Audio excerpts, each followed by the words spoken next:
I went from the 606 to the 707 to the 909. Probably about 85, I got my first drum machine, which was the Roland 707. We made a little money off there. I bought an 808, in which I still possess that. I had an 808 and two DD drum sampling delays that I still got in my rack. I used to trigger my samples off of that from the 808. I never had a SP1200. I had the SP MIDI with the 950. Yeah, cause all that reasonable doubt stuff, yeah. SP1200, 950. SP1200 was limited.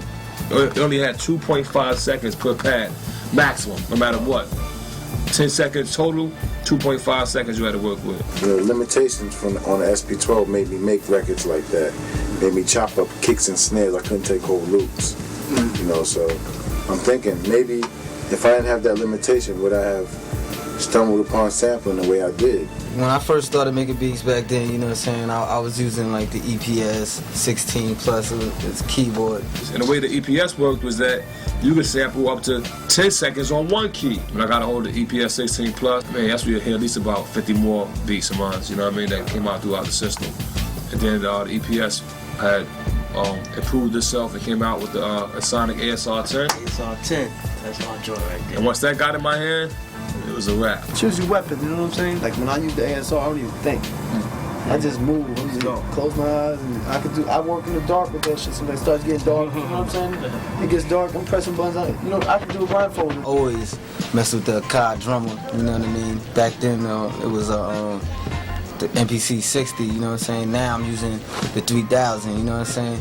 It's the MPC that really, that's your heart, right? Yeah, that's my baby right there, you know what I mean? And then I got into the MPC 60 through my engineer Eddie Sancho, because he was like, yo, you need to fuck with this because you can separate tracks and still lay all your shit.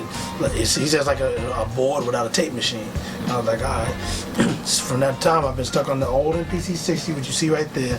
The traditional Akai S950, which don't have maybe a minute of memory, but I use that little bit of memory and make beats that'll fuck with all you motherfuckers that think y'all know what y'all do. I'm an MPC man to the death. I know it's a lot of y'all SP dudes out there. It's all love. I love the SP drums. But I just sample the SP drums and the MP and I got everything I need. But always the MP, I started on the MP60, had it hooked up to my turntable. And I was rocking, you know what I'm saying? I started getting into the Akai products, the 2000 to 3000. I got the 4000 right now, that's my baby. A lot of people, they use the Triton to try to get that today sound and try to copy off of other people. Keyboard beat niggas, man, I hate that shit. Yo. I couldn't believe it. And they was years off, yo. I didn't understand that shit, man. But the whole shit was, everybody was using the same sounds. But you know, I get something totally different out of it, you know what I'm saying?